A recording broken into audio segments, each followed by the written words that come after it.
Assalamualaikum warahmatullahi wabarakatuh. Perkenalkan, nama saya Ranti Veronica Pasaribu dengan anggota saya Patricia Deosemet, Pinkan, dan Mayang Sri Wahyuni. Kami dari kelompok 3 ingin mempresentasikan hasil dari diskusi kami, yaitu tentang perspektif ilmu komunikasi, mekanistis, psikologis, interaksional, dan pragmatis. Pertama-tama saya akan membacakan tentang pengertian jenis perspektif. Yang pertama ada perspektif mekanitis. Perspektif mekanitis komunikasi manusia menekankan pada unsur fisik komunikasi, penyampaian dan penerimaan arus pesan seperti ban berjalan di antara sumber atau para penerimanya. Semua fungsi penting dari komunikasi terjadi pada saluran fokus perspektif mekanitis. Saluran juga merupakan tempat menyampaikan pesan dari komunikator ke komunikan secara terus-menerus. Dengan kata lain, tanpa adanya saluran, maka komponen-komponen komunikasi tidak akan jelas arahnya.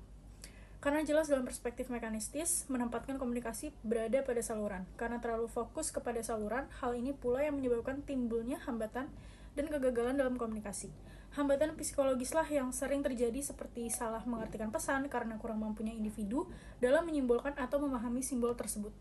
Selanjutnya saya akan menjelaskan tentang perspektif psikologis. Perspektif psikologis lebih menekankan kepada komunikator atau individu baik secara teoritis maupun empiris. Yang lebih spesifik lagi dari segi komunikasi adalah bagaimana cara kita untuk memahami dan pengolahan informasi yang masuk.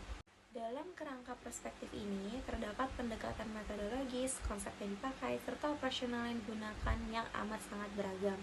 Setiap individu menerima pesan yang sama, namun pengolahan informasi yang berbeda.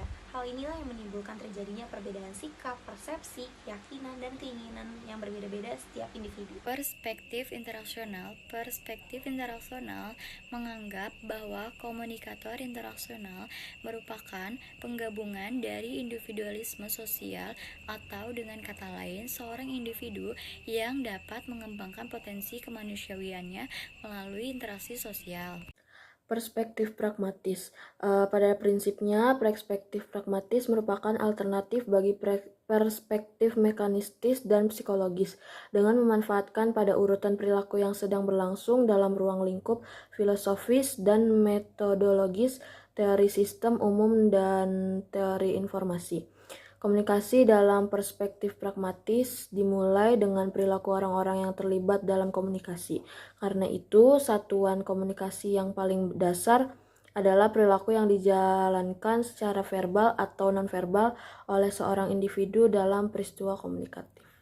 Perspektif mekanistis yang terdiri dari definisi, yaitu komunikasi dipandang sebagai proses linier satu arah mirip dengan transmisi sinyal atau pesan melalui saluran fisik. Yang kedua ada fokus, yaitu unsur fisik komunikasi seperti pengirim, pesan, saluran, dan penerima. Perspektif ini sering disebut sebagai fisika klasik dalam komunikasi. Yang ketiga ada contoh, yaitu mengirim email atau pesan teks di mana fokusnya adalah pada pengirimnya, pesan dan penerimanya, tanpa terlalu memperhatikan konteks atau interaksi sosial.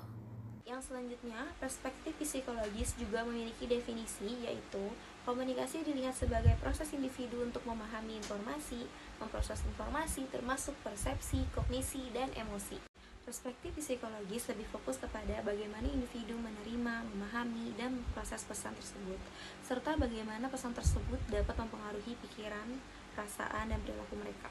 Contohnya, menganalisis bagaimana seseorang bereaksi terhadap iklan tertentu, atau bagaimana seseorang memahami suatu berita berdasarkan pengalaman dan keyakinan mereka. Perspektif interaksional definisinya adalah komunikasi adalah proses interaksi sosial di mana individu saling bertukar pesan, makna, dan simbol untuk membangun hubungan dan pemahaman bersama. Ada fokus, yaitu interaksi sosial, hubungan antara individu, dan bagaimana komunikasi membentuk identitas dan pemahaman diri.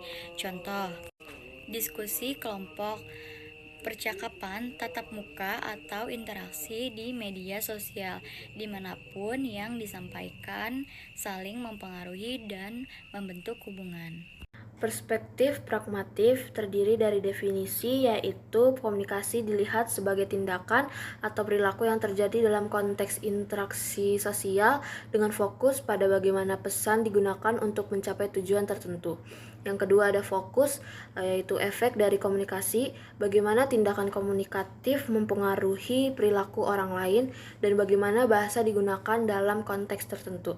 Yang ketiga ada contoh, yaitu seorang negosiator yang menggunakan bahasa untuk meyakinkan lawan bicara, atau seorang guru yang menggunakan bahasa untuk memotivasi siswa, atau seorang pemimpin yang menggunakan bahasa untuk membangun konsensus. Yang terakhir ada kesimpulan. Secara keseluruhan, keempat perspektif ini memberikan cara pandang yang berbeda-beda dalam memahami komunikasi. Perspektif mekanistis menekankan pada transmisi pesan, perspektif psikologis pada pemrosesan informasi oleh individu, perspektif interaksional pada interaksi sosial, dan perspektif pragmatis pada efek dan penggunaan bahasa dalam konteks. Terima kasih.